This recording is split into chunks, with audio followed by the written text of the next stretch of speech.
Ramona Day. Hello. We're joining you with our update. We actually traveled a lot in the last 2 weeks, so we haven't spent a ton of time out here, but the days we are spending out here, we're working hard to put in as much time and hours as possible. We have a new, we'll talk about it more later, but we have a new re-energized goal of making the things happen. Yeah. So we're traveled to the Carolinas. Yeah, and Carolinas last weekend. That was pretty neat. it was wonderful, and it was so fun to imagine we could just, once we have this Airstream, we're just going to be going to new places like this and seeing new places and just all the little things, like the new Park Ramona down by the ocean and jump around in leaves. It was so good. We actually stayed, when we were in the Carolinas, we stayed in a few different places, but we were trying to be, not really go to cities so much, but kind of be out and more and enjoy nature. So we did Airbnbs, which I think I always just like Airbnbs better anyway. But one of the nights we stayed in Airstream in the woods because we thought it would be so fun just to for one, kind of manifest, right?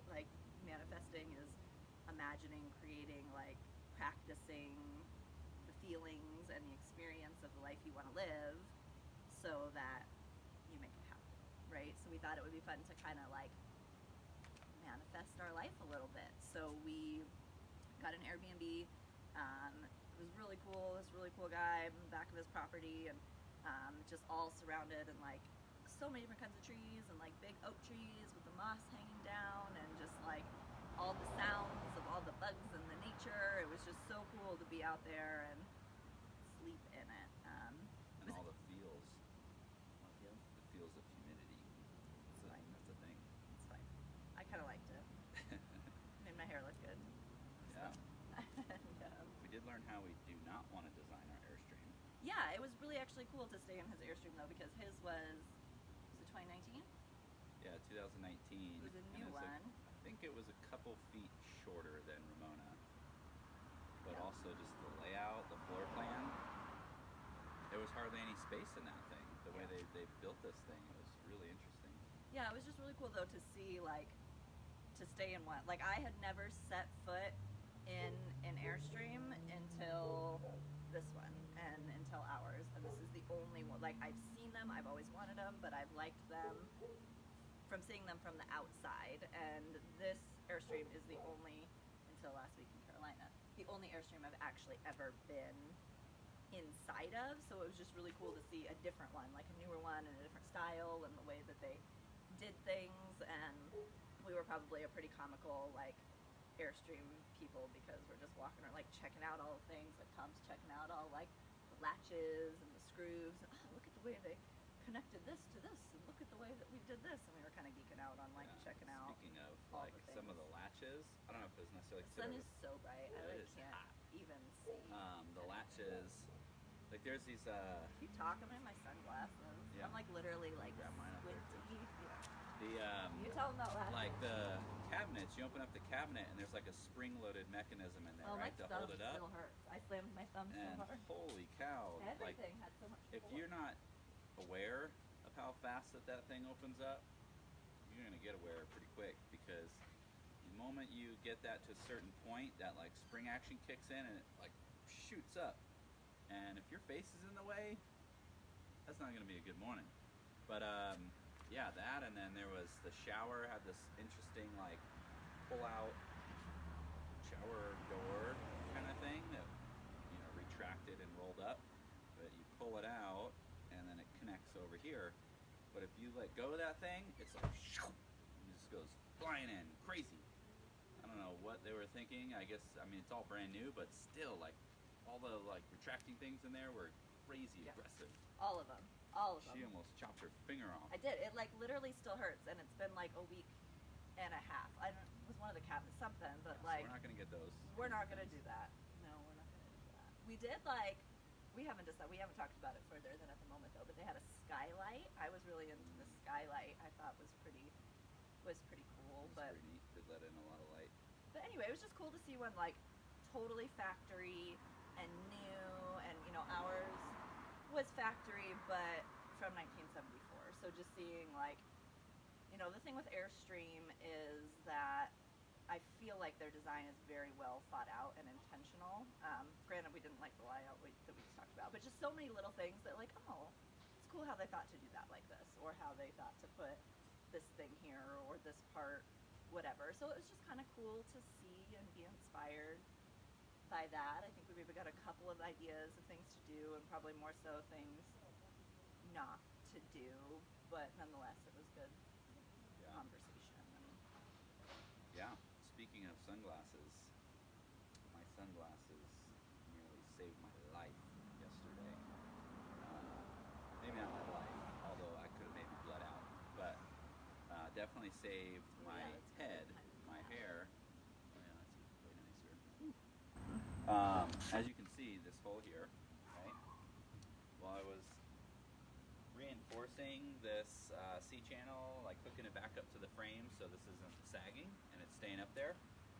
And I always feel so funny looking at these. Good morning. As I was doing that, I was kind of kneeling down, and I went and got up and like bam, and like smashed my head on this aluminum right here, and that is sharp.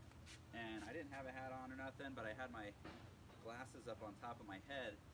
So when I smashed that, when I smashed that thing, like it nailed my glasses like right in between the eyes. So I got a nice big gouge there in my new sunglasses, but that's okay. I'm just happy to not be scalped, because I'm pretty sure that's what would have happened. And I don't know, from what I could tell, it didn't hit my head at all. Yeah, that's a fun little part of this project. I feel like ever since we started, there's just so many little things like, oh, just this little cut on my finger I got to deal with, or just this little splinter I got, or just this like nice paint that's stuck on here. We're definitely like marked from our project the entire time that we're doing it. Yeah. So we had some changes of order of operations. Last time we talked to you, we said we were almost done with the frame, and I'm happy to announce that, I mean, it's basically, but we're just going to call it done. Like, we're done with the frame. And there's maybe one or two little things, but enough to say, like, there's no more full project days. Like, the frame is done. And that feels so exciting, because that is, like, a whole unit of the trailer, like a whole piece of it. And it's the first, like, entire 100% unit of the trailer that is 100% accomplished. She said unit. I don't know. Oh, it's alright, they call it a unit. Whatever, it's done. The frame is done. I can't even keep a train of thought with this thing. Frame is done. So we told you last time that we were gonna do the floor, and we've been working on the floor. We've been cutting out. We have all the wood cut out. We got the wood, we measured it, we used the old rotting pieces as templates to cut out the new pieces. So the floor is ready to go in, but we decided not to put it in yet. So we were kind of back and forth in debate of order of operations. So another project that needs to happen, which is what we're currently working on, is leaks. So you need to go around the whole Airstream, windows, seals, rivets, like everywhere that these panels like touch, all the stuff up on the ceiling with like the fans and the air conditioning units, like anywhere where water can come in needs to be dealt with. And like most of these seals, like around the windows and stuff, they're old or they're dry rotted and they're not doing anything to, just like you have to change, the seals around the doors in your house every once in a while, like same thing, if not more so, because this is sitting in the sun all the time. So we'd had some people tell us, like when we were asking for order of operations, like there's definitely people who do the floors and then the leaks. Yeah. But I don't know, just to me, like common sense just doesn't seem to make sense. Because one of the common ways to check for leaks is you spray it, right? You spray water on the Airstream and see where water's coming through. So, Delmar was initially talking about like just putting down a tarp inside on top of the floors, which sounds great, but typically the water doesn't just like drop onto the tarp or the floor. Yeah, it runs down the side of the shell into the C-channel and then on the corners and the edges of your wood.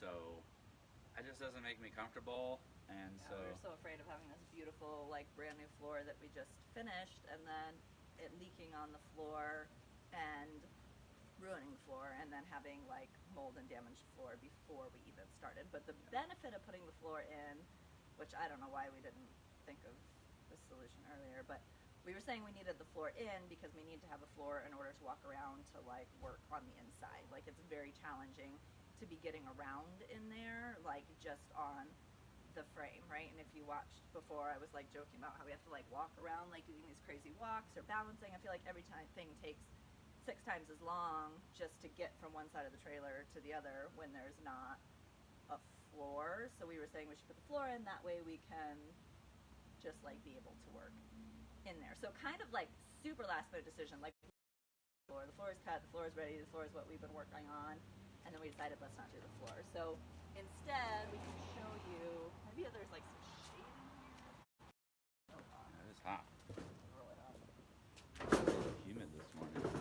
Wetting. My phone might do like, where I'm overheating. Are we going inside? Is that what we're doing? Alright, we're going inside.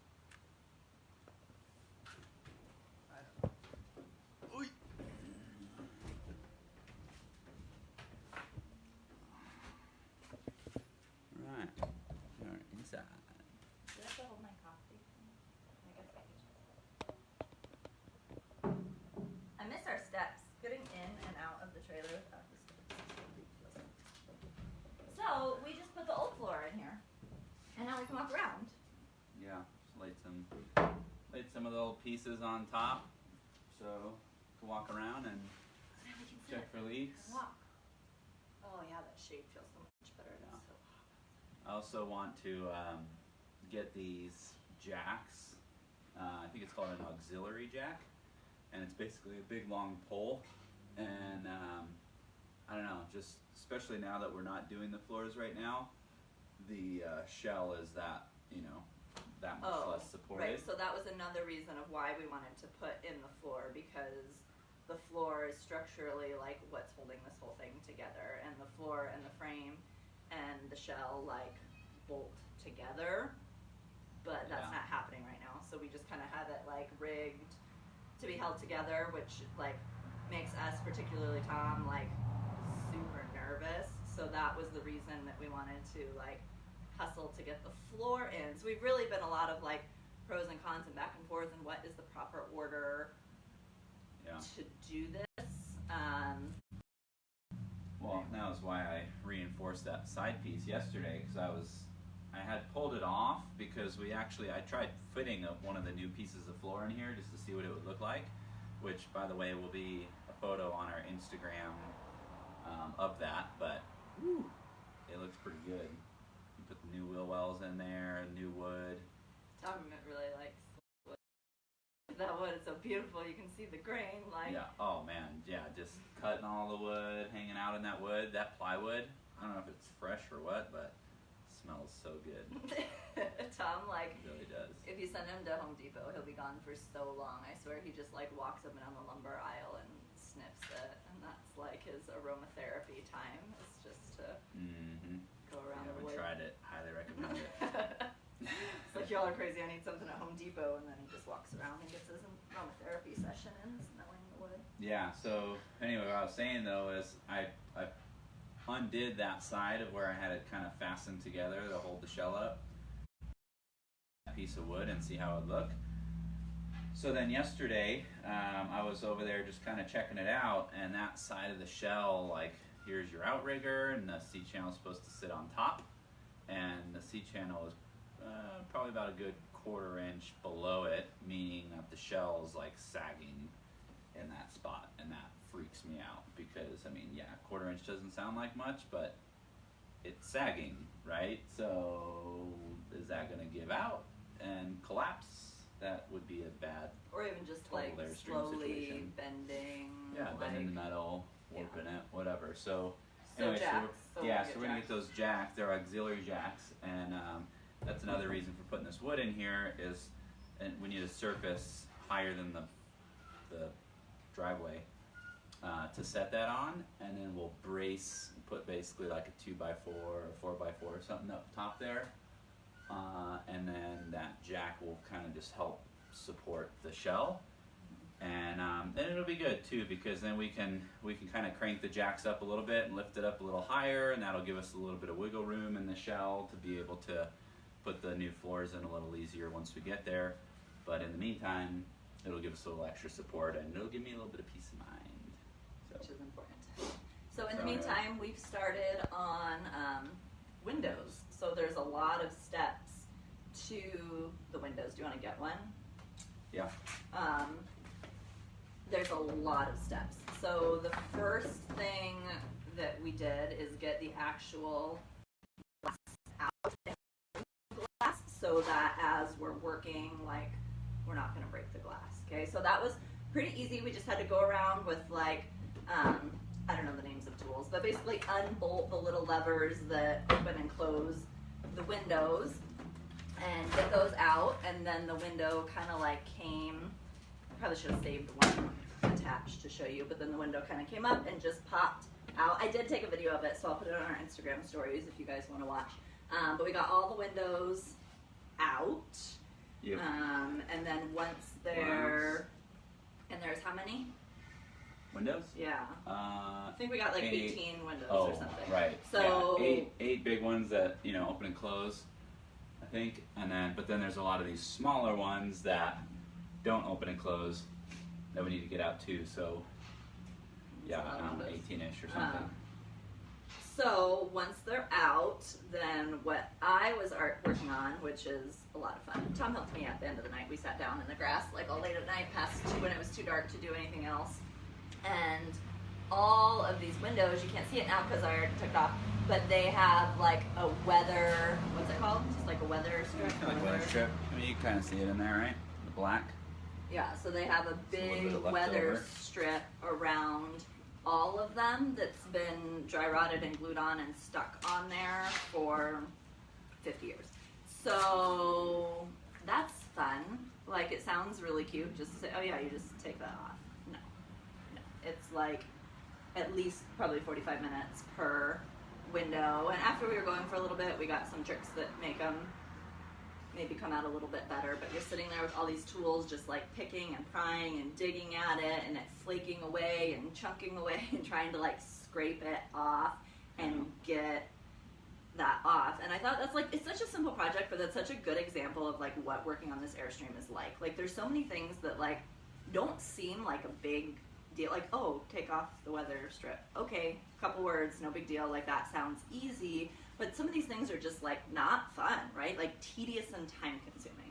So not hard, but it takes a long time to just sit there and like pick that stuff off. So we picked off all the weather seal around all the windows, and then each window is in a window frame, which is riveted to the shell. Yeah. So we've talked about rivets before and how we have to drill out each one.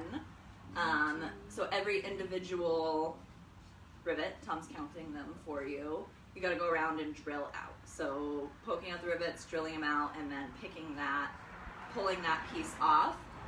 And then beyond that, to help seal that in, there's like a glue kind of like, I guess it's sort of like a form of caulk, but it's a little bit different, like a sticky, gooey, very stuck on sealant between the window frame and the shell. So once we get it off, then you have more scrapey tool picking to do to get off all of the sticky stuff, which we haven't even got that far yet. That stuff's insane. Yeah. Like, I'm sure it works really well to like keep the water out, but wow, scraping that off is it's not easy. Intended for ease of removal. So yeah, this window frame anyway, this isn't, this is a kind of a medium size. There's ones that are even bigger, but 52 rivets hold this guy on. Yeah. And so you got to drill out all those rivets, and you got to be really careful, because when you're drilling, I mean, it's not like they're smooth and round. So if you're not careful, like, you can easily slip, and you don't want to slip, because then your drill bit will like just gouge your window frame, which is not great. Yeah. So anyway, that's that frame. We'll show you where that came from. is this window right here. You can probably see some of that. The first official window out of the Airstream. And yeah, let's see if we can get you zoomed in a little here. Yeah, so this gray, nasty stuff here. Pretty gnarly. Doesn't come off easy. Super hard. I actually tried recently on like the badges. They have it all over the back. I mean, it's everywhere on the inside of here to seal the seams, and we're gonna have to redo brand new. But I sat there with like the heat gun and heated it up and scraping and heating and scraping, and that apparently is the way that people do it. It still was a really big pain in the butt. Not easy. I hate to say it, but we might have to resort to some toxins. Once we remodel, we're trying to be like, you know, as eco-friendly as possible, and just so like our indoor air quality is good. But the process of remodeling, it sometimes is going to take some harsh chemicals to like do these things. So we're going to have to try to put something on it to get some of this off. But anyway, so that's part of it. And then after that, each window has like a small seal that goes all the way around it. So we haven't quite figured out when we get to there, but I think we have to take the whole this off of the glass to be able to get to this, which is like old and dry rotted, and redo all of those.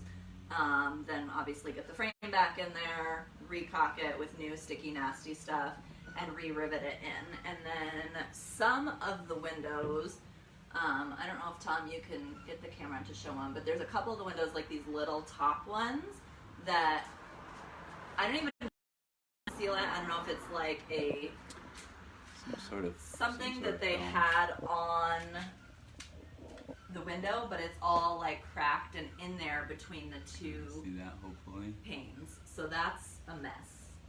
That is really, really a mess.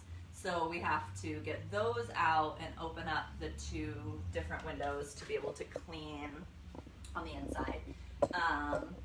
Our windows, thankfully, are in pretty good shape. So there's just a few things when you're buying an Airstream that you look for that you're like, don't buy it if it has X, Y, Z. And for us, like, we knew that we were basically gutting the whole thing. So most of those things didn't matter to us, but there's some things that you just don't want to have to deal with fixing, and one of those is windows. Like, to replace these windows can be extremely expensive. So luckily our windows, you know, it's going to take some work to update them and to make them hold out, not leak water, but they're at least not broken. We do have one cracked window, which is really, I don't even know how it happened because it wasn't cracked when we bought it. Like, we did it somehow. I don't even know.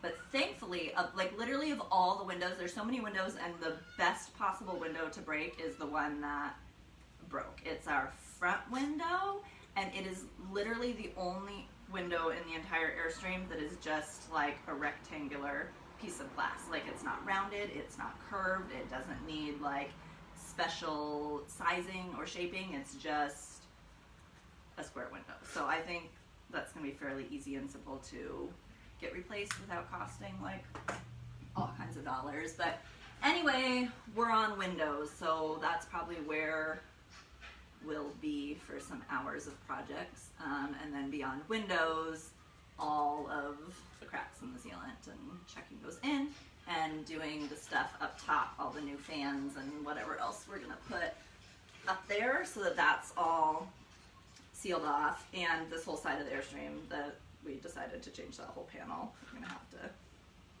close that in. And then once it's closed and can stay dry in here, if we get any, then I feel like the floor will be ready to the floor, and the floor is so prepped and basically ready that it'll be fairly easy. And then the floor, won't it be so fun? Fairly easy, she says. Tedious, you know, it's not going to be like, let me sit here and pick all these things. You're just going to put it in and bolt it down. It'll be fine. It'll be easy. Yeah. So I added up last night. We are pushing about 100 hours a little bit. I don't know. I want to say less than, but probably not because I haven't Probably calculated. Probably more than what I've actually wrote down. And that those hours that we've put in, I'm not like separating between was I helping or not. So 100 hours is really probably more like 150, 160 hours because a lot of times I'm helping. So some of that 100 hours is with, most of that is 100 hours of 2 people. So we're probably well over 150 hours. And that does not include probably where we spend a good chunk of our time of just research and planning. So that's not reading and looking into things and looking up things and talking to people and consuming all of your thoughts all the day thinking about the best way to do the things. So if you add all that, I'd say we're probably about 200 hours in, maybe. I don't know. I mean, this is really a rough guess, but I am trying to log. I'm doing better lately. The last month or so I've been logging, like, we worked 3.5 hours today. Just kind of for our own knowledge and record, and you know, hopefully once we're all done and we put all this together, we're hoping that our journey can be informational and helpful to other people doing the same thing. So I think it's important to go into it and know that you're committing yourself to like 1,000-hour project or something. I don't know. A lot of hours. A lot of hours. A lot of hours. So we're currently we've updated, not officially updated our plan necessarily, but we're kind of trying to put a little like, I don't know, what's the word? Kick in our stuff, a little umph, a little whatever. So if you've been watching our show, you know our plan, which is in about a year, we want to like hit the road and travel for a year. And then after that year, we intend to buy some land and, you know, kind of start different. So selling our house, traveling, relocating is our plan. And we just had this feeling of, at the current moment, we feel very stuck. Like if we decided it was a good time to sell our house, like literally we can't because we cannot tow this trailer. So we don't necessarily have a goal of like, oh my gosh, it needs to be done right away. Like we have until next summer that we want to travel to get it done, and that end goal time isn't changed. But if we wanted to sell our house because we felt like it was a good time to do so, like we literally can't right now because this trailer can't go, it cannot move, it can't go anywhere. So we have a new goal of wanting to, like, as soon as possible, get it to be towable. So not everything needs to be done to be towable, but everything structurally that's gonna hold it together, or anything that needs to be done before that structure gets put back in, needs to be done before we can hook up this thing and move it.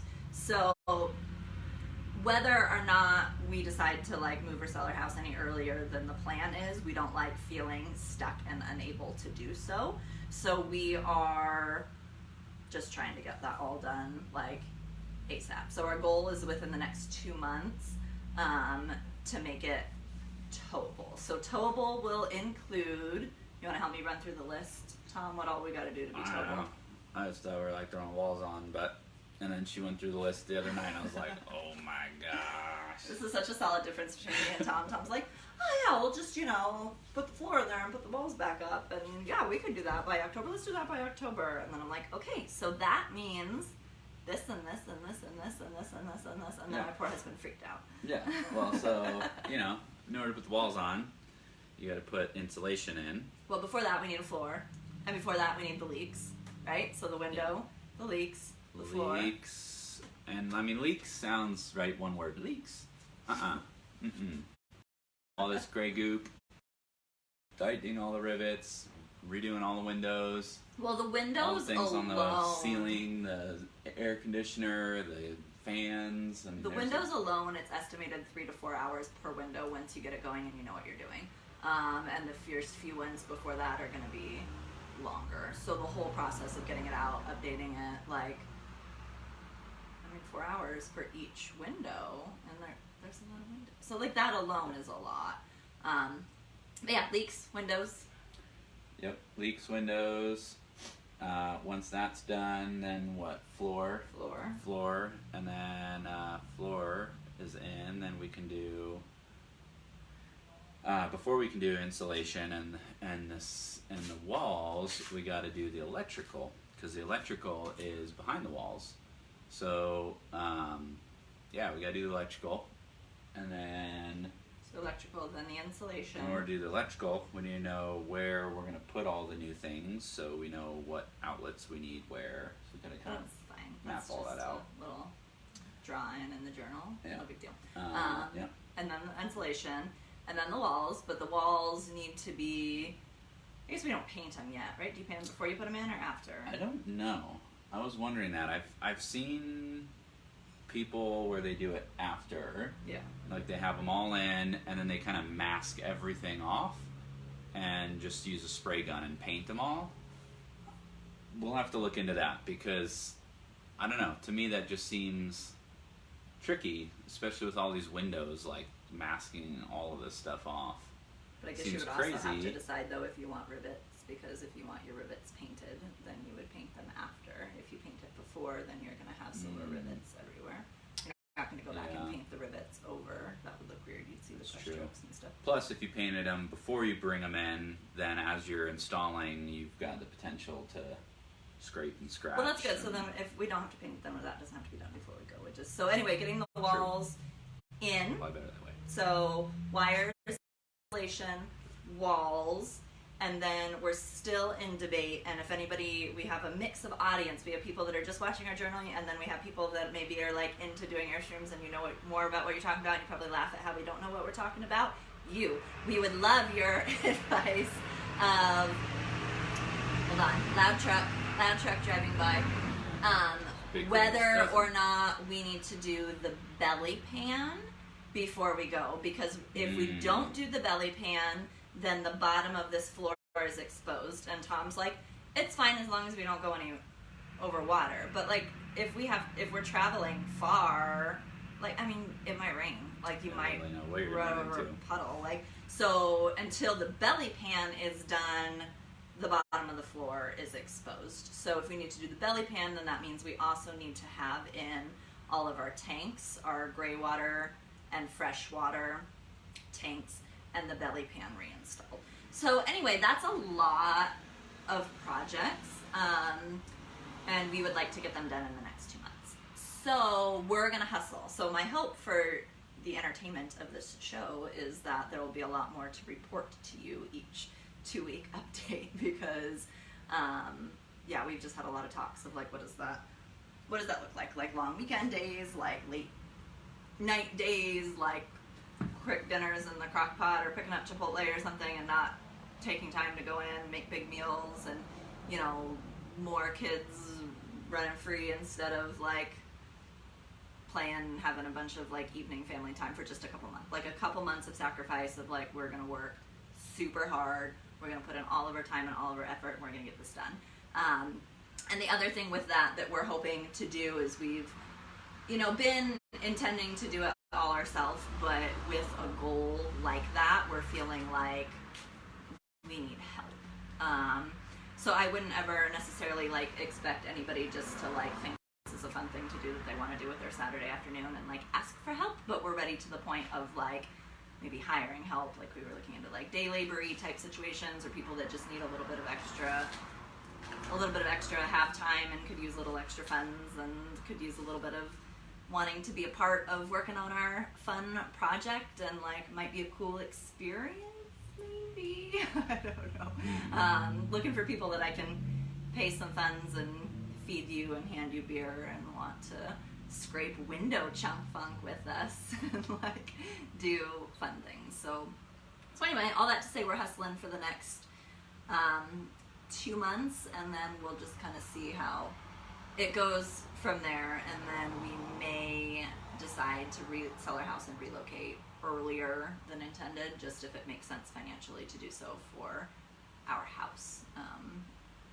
So we don't have a lot of decisions 100% made, but we have a lot of thoughts, and we don't want our decisions to be dependent on the fact that we cannot move our trailer because it's stuck here. That. No, I don't think so. Well, I guess, I was having another one of those overwhelm moment days, thinking about all those things yesterday. But yeah, we're gonna do our best. That's all you can ask for. We'll be out here a lot. If you need us, you know where to find us, in the driveway, working on the Airstream. So thanks for following our journey along. Those of you who have done this before, any wisdom, advice that you have, we would love to hear it. Order of operations, things that need to be done before we can tow, anything that you know about making these windows or this chunky stuff any easier to remove would be so incredibly appreciated. If you have some like magic trick that we haven't figured out yet, anybody watching that wants to hang with us and make some extra cash, like, please message, let me know. We would love to hang with you. There are some projects that could take a little bit of handyman type skill and use of tools or strength, and then there's some that's like literally you could just sit on the grass with me and pick stuff off windows and doesn't really take a lot of skill or ability. So there's something fun for everyone. Come on down. All right, thanks for joining us, friends. All right, adios. Bye.